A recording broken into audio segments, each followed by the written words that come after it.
video. What's up, guys? Welcome to another video. I am recording this, what is it, the 23rd. So tomorrow will be the 24th of December, Christmas Eve. Now, I'm recording this because I just watched one of my boys' videos. Literally made me want to make one too. Yeah, this video is kind of like a little recap of what 2025 was like for me.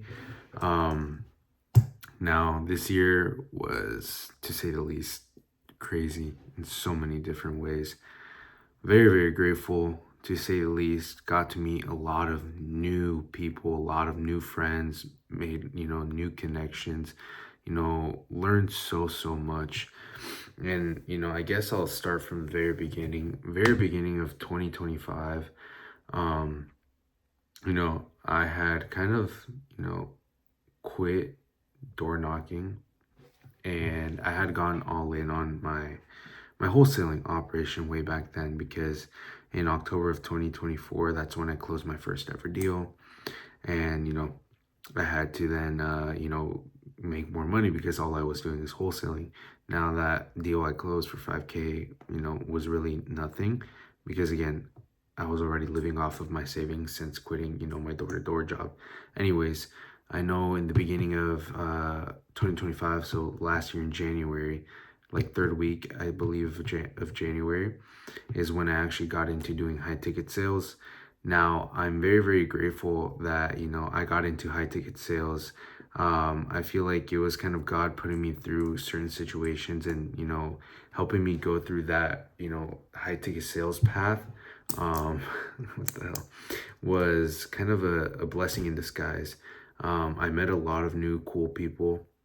In March, I got to travel. The creator and the growth operator flew my friend and I out, because at the time my friend was just my setter, and him and I ran up a fat freaking bag, especially for the creator. Within like our first 2 months, that was my first time ever, closing as well. And if I had the skills I have now, I'm just like thinking like how much we could have made. But things like that, we got to travel, right? I got to meet my friend, the creator, the growth operator. I met a lot of people in the high ticket sales space, right? A lot of my friends now, literally through high ticket sales, I've met them. So that was, a huge blessing in disguise. Now, a lot of those months were good, and then a lot of the months were also bad, because in the info space there's good months and good and bad months. There's some where you will have a lot of volume of calls and you can make a lot of money, and then there's some where it's like, frick, like what the hell, like how am I going to make some bread? And I'm not going to lie, a lot of months where I was low-key like panicking, like scared. I'm not going to lie, I've never really shared any of this, especially when I actually moved into this apartment that you guys see here. During January to, what was it, like March, April, to like April, I was still living, obviously sharing a room with my mom, and we were living with a friend. In May is when we got this apartment, so we've been here for a couple of months now. But it's kind of crazy, because when we did move here, within those last few weeks of moving here, so like end of April, beginning of May, I wasn't on an offer, and I was making no money. And moving into this apartment, I was literally like, what the hell? Like, how am I going to afford rent? I was stressing. I never told anyone. I never told my mom. Dude, it was so bad. I'd go to the beach and just pray to God about it. So, I've been through a lot in terms of that, a lot of those months or days, weeks, where I'm like, holy crap, like, how am I going to pay for this? How am I going to afford my rent? It's very, very stressful. But if there's one thing I learned throughout this whole year, is the biggest lesson: putting myself against the wall, like, pause, putting my back against the wall, right, is the thing that has shaped me into becoming this version of myself, that no matter what I go through, no matter where I am in my life, I know I will not give up, because I've been through so much already, not only like family-wise, relationship-wise, growing up, whatever the case is, but, financially as well. And I've seen myself crawl and dig myself essentially out of these holes that I would have never thought I would have been able to do. And it's truly been able to shape me into this version of myself. Like I was saying, that anytime I do get hit with adversity, like a couple weeks ago, I was like, fuck it. Like, it is what it is. Move on. You're good. Like, I think abundantly now. Same thing with money. I'm not gonna lie. Like for the last week, it wasn't very bad, like the very best in terms of income. Um, but again, it's like I know I can come out of it. Like, I have the skill set to do it, so I don't stress too much. So, this year has taught me to believe in myself a lot, despite, how uncomfortable the situation is, despite, what people say. It's allowed me to grow in various ways. My communication has improved a lot more. Now I am still trying to improve a lot in terms of that. But this year has been crazy. And then I got back into the wholesaling.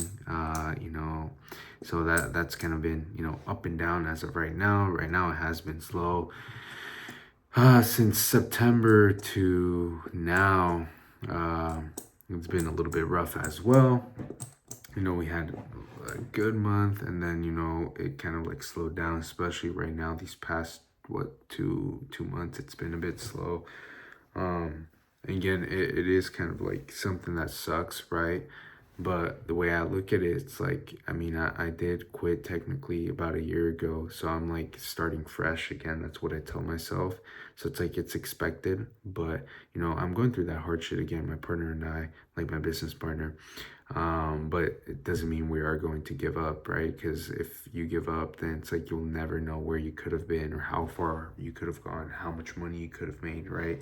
So that's what I feel like keeps me going. But apart from that, another thing I'd say that has also, helped me throughout the year and what I've learned is in those moments as well where I do feel like quitting, where I feel like giving up, where I literally lay in my bed or even just sit here, where I'm driving, whatever I'm doing, and, get that like, damn, that thought of like, damn, do I actually have what it takes? Like in those moments, I always have to remind myself of why I even started. And for me, man, it's always going to be my mom. Always, always, always going to be my mom. Damn. It's actually crazy. Now this shit actually makes me tear up. I ain't gonna lie, man. Like today, so my mom doesn't make much, like crazy much, and she's handicapped. She's working, her jobs.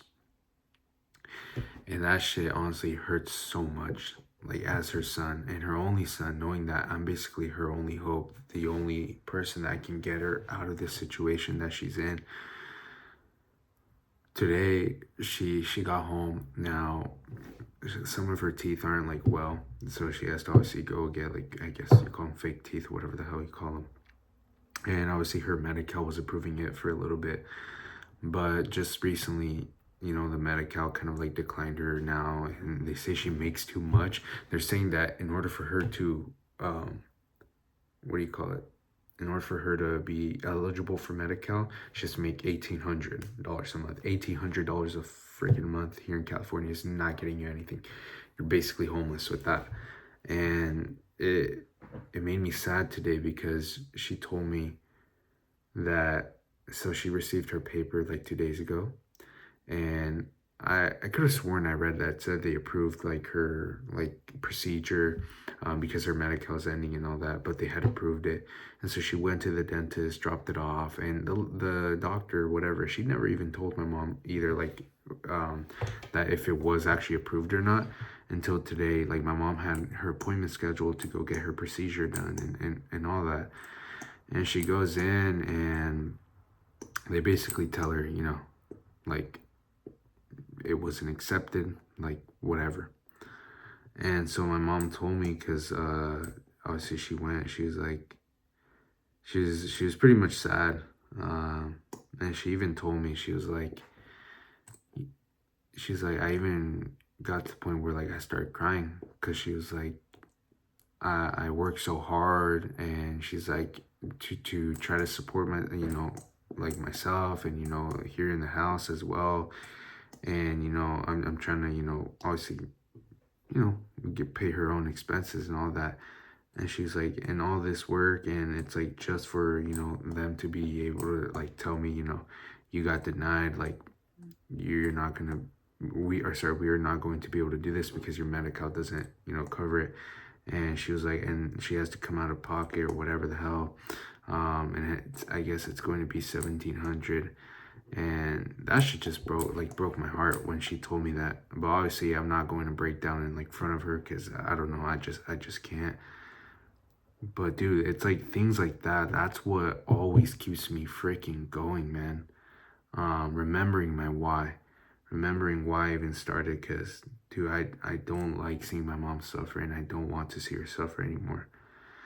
It genuinely sucks. And that's why, you know, now going into 2026, wrapping up this year, going through so many failures, like I said, with just myself in general, mentally, physically. Like now physically, like I got myself down to the point where I'm 197 now. My highest weight was 270, now I'm 197. You know, I'm trying to get down to like 180, maybe 170, depending how I look at 180. I've learned a lot, you know, in terms of, you know, physically, mentally, how to, you know, regain myself again and not lose myself in my thoughts or, you know, problems I'm going through. But this year, you know, kind of like what my friend Jonathan said, I'm going to be shooting for the stars essentially, and like landing on the moon, right? Because that's also what I've told the prospects on sales calls. Like, bro, you can't have limiting beliefs and shoot yourself short. Like, even if it sounds impossible or crazy to set a goal so high, it's true. You want to shoot as high as possible for the stars, and at least you land on the moon, right? But you landed on the moon doing whatever it took, right? And, you know, for this next year, I don't want to say much. I just really want to, you know, put the work in, take action, and let my results do the speaking. But I have a lot of huge goals, and, you know, I'm wanting to document this, right? So I could come back to a year ago. One of the biggest things is finally being able to get my whip, helping out my mom a lot more, because again, like I need to get myself to the point where I'm financially able to just like take care of her. But also like when moments like that, like I said earlier, where she's, you know, she wants to get a procedure done or whatever, like she doesn't have to break down anymore saying she can't afford it, right? um because no one should have to go through some shit like that, bro, just for your like for your health. Like that shit, like that ass was fucking with my head a lot today. Anyways, I don't want to make this video too long, but in next year, I guess, we're moving intentional. My business my business partner and I are going to set up a solid plan. We are going to attack it for our wholesaling business. Again, I have my business goals, personal goals, income goals, car goals, right? Again, let's all jump into this new year first and foremost. Have God lead it, right? Lead you every single day. Be thankful. Wake up thankful, right? We lived 1 year more, right? Now it's time to attack this new year and do less talking and more action taking, because too many people just talk, right? And there's a difference between talkers and doers, right? You got to ask yourself, do you want to be the guy that's always sitting on the sidelines saying, you know, what if I actually started, and allow fear to always consume you? Or do you want to be the guy that, you know, takes the risk, that takes a chance on himself? Even if you fucking fail, you're not going to die. You're not going to be eating a can of worms for the rest of your life. You just fucking fall down and you stand back up and you do it again, or you try something new. Doesn't fucking matter. But anyways, I'm kind of losing myself here in this yapping. But again, this was just a quick video, more so for myself. But again, just remember, if you're going through anything, it's all good. It's just a learning lesson. Learn from it. You know, keep moving forward. Let's make 2026. Grab it by the balls and make it your bitch. That's what I'm gonna do. I'm coming for everything I fucking deserve. I'm documenting this here for YouTube and for myself. And in a year from now, I will come back to this video. I will rewatch it as well, and I will upload one and see how my life has drastically changed. But again, I hope you guys enjoyed the video. It was a quick one, a bit of a yap session. Maybe it didn't make as much sense as I thought it would, but I love you all. God bless you, and I truly, truly wish the most for every single one of you guys, especially my family. If any of you guys ever watch this, just know I love you. My mom, my dad, my brother. I especially want to see my little brother win. I want you to follow your fucking dreams, William. I fucking love you, bro. We're going to get through this shit. We're going to be fucking rich as fuck one day, driving Lamborghinis, fucking McLarens, Ferraris, you fucking name it, SVJs, all that good shit. My mom, especially, I'm gonna retire you as well one day. Same thing with my dad as well, right? I'll retire you as well, so you guys never have to work a fucking day in your life again. And to my girl as well, same exact thing. But yeah, guys, love you all. Love my friends. God bless y'all, and have a great rest of your day. Enjoy your guys' Christmas, or enjoy your day whenever you are watching this.